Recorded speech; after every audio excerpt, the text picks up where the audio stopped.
खबर गाजीपुर से है, जहां पीएम मोदी ने रेलवे स्टेशनों की पुनर्विकास परियोजना का वर्चुअली लोकार्पण और शिलान्यास किया। इस दौरान गाजीपुर सिटी रेलवे स्टेशन पर हुआ रेलवे स्टेशनों की पुनर्विकास, शिलान्यास और लोकार्पण कार्यक्रम का आयोजन किया गया। कार्यक्रम में यूपी के कैबिनेट मंत्री अनिल राजभर मौजूद रहे। वर्चुअली रेलवे विकास परियोजनाओं का लोकार्पण शिलान्यास करते हुए पीएम मोदी ने जिले को 36 करोड़ 50 लाख की सौगात दी। पीएम ने जिले में 20 करोड़ की रेलवे परियोजना का वर्चुअली लोकार्पण किया, जबकि पीएम ने जिले में 16 करोड़ 50 लाख की परियोजना का वर्चुअली शिलान्यास भी किया। कार्यक्रम में गाजीपुर के बसपा सांसद अफजाल अंसारी भी मंच पर मौजूद रहे। कार्यक्रम के बाद मीडिया से बातचीत करते हुए मंत्री अनिल राजभर ने कहा कि आज पूरा देश नए भारत की नई रेल का दर्शन कर रहा है।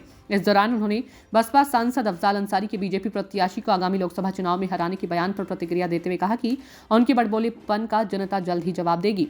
मंत्री अनिल राजभर ने कहा कि आसमान पर थूकने वालों का हश्र बुरा होता है। अफजाल की बीजेपी और पीएम मोदी को मारीची और रावण के बयान पर पलटवार करते हुए मंत्री अनिल राजभर ने कहा कि जनता जानती है कि पूर्वांचल में रावण कौन है। उन्होंने कहा कि अफजाल अंसारी खुद अदालत की कृपा पर जनता के बीच में है और उन्हें अदालत ने पाबंद करके रखा है। देखिए गाजीपुर से शाहिद की रिपोर्ट। मिठाई मिल गई कार्यकर्ताओं? हाँ, कल मिली है। एमएलसी साहब मंच पे आज बीजेपी समाजवादी पार्टी के प्रत्याशी के तौर पर देखे जा रहे हैं। अभी उन्होंने इस्तीफा भी नहीं दिया है और ज्वाइन भी नहीं किया और टिकट घोषित हो गया, मंच पर मौजूद थे। क्या बताएंगे सर? देखिए, इन दलों का यही हाल है और इन दलों के प्रत्याशियों का भी यही हाल होता है। आप देखिए, जिस दल से सांसद हैं उससे अभी इस्तीफा दिया नहीं, दूसरे दल ने टिकट दे दिया। तो वो समय बहुत बदल गया है और ये जो उल्टे सीधे बोल के चर्चा में रहना चाह रहे हैं, आप सबसे अनुरोध है कि उनके बयान को बहुत गंभीरता से न लीजिए। वो देश के पहले सांसद होंगे जिन्होंने 5 साल किसी का निमंत्रण न्योता हकारी नहीं किया, केवल अपना डेट देखा कि कब बेल है, कब तारीख है, कब ये है। पूरे परिवार का उन्होंने गाजीपुर का विकास छोड़िए, अपने परिवार की केवल डेट पे ही गए वो 5 साल। और एक भी आज वो प्रधानमंत्री सड़क योजना की बात कर रहे हैं, वो सब आप सबको पता है कि वो पैसा केंद्र सरकार का होता है, उसको किस कार्यदायी संस्था उसे बनाती है। अब ये दुर्भाग्य है कि वो गाजीपुर के सांसद हैं तो वहाँ शिलापट्ट के बगल में वो खड़े हो गए। तो उन्होंने कितना काम किया, उनकी निधि का कितना यूज हुआ है, आप सब उसको विकास भवन से चेक कर सकते हैं कि 5 साल उन्होंने कितना विकास का काम किया। Thank you sir. क्या कहना चाहेंगे? देखिए, अमृतकाल का ये कार्यक्रम 41,000 करोड़ की परियोजना आज धरातल पर उतारा है माननीय प्रधानमंत्री जी ने। मैं समझता हूं कि ये विकसित भारत का उसकी एक छोटी सी झलक है और इसमें भी गाजीपुर तकरीबन 20 करोड़ की परियोजना आज उद्घाटित हो रही है और 16 करोड़ से भी ज़्यादा की परियोजना का आज शिलान्यास भी हुआ है। हम सब लोग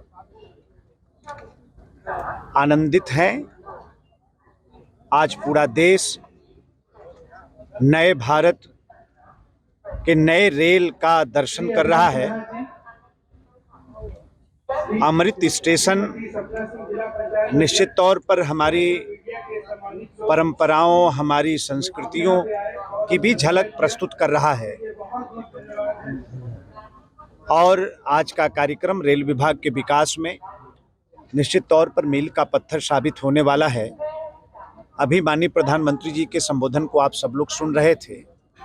मात्र 10 बरस पहले रेलवे का पूरा बजट 35,000 करोड़ हुआ करता था, लेकिन ये माननीय प्रधानमंत्री जी की सरकार का सामर्थ्य है और उनकी सरकार के सामर्थ्य का परिणाम ही है कि आज रेल विभाग का बजट 2.5 लाख करोड़ है।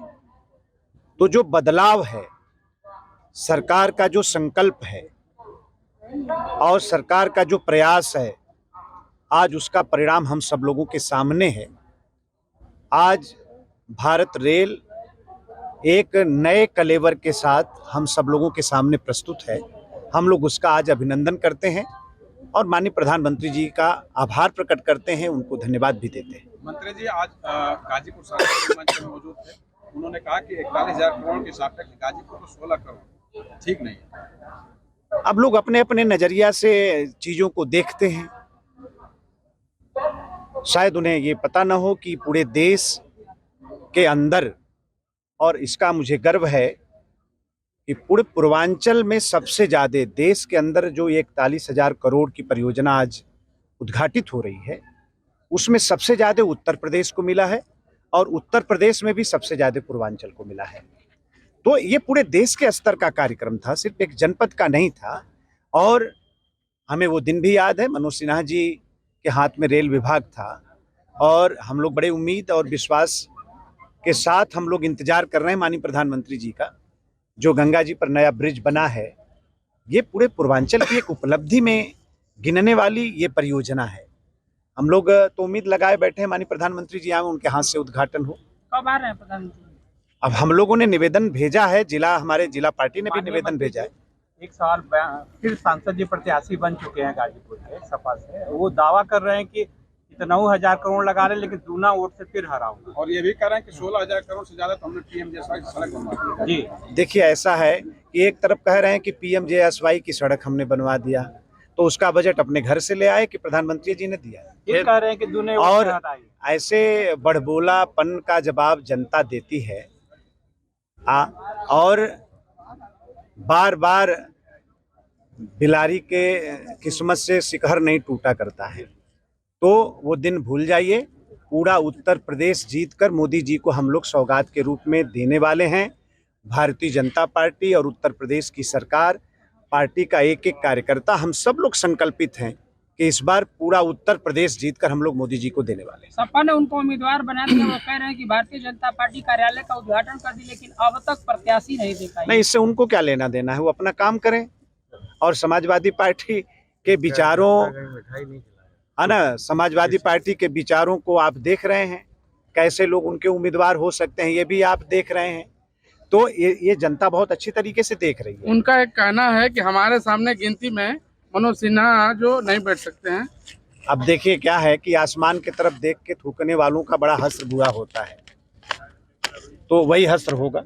बस थोड़ा दिन इंतजार कर लीजिए। कल जो है अफजल अंसारी ने ये कहा है कि भाजपा और मोदी को श्री राम नहीं बल्कि वो रावण और मारीच के रूप में है। आप क्या कहेंगे? रावण कौन है, ये पूर्वांचल में किसी से छुपा है क्या? जिन लोगों को माननीय न्यायालय ने पाबंद करके रखा हो, जो लोग न्यायालय के कृपा पर जनता के बीच में हैं, वो लोग अगर इस तरह की टिप्पणी करते हैं तो इससे बड़ा दुर्भाग्य क्या हो सकता है।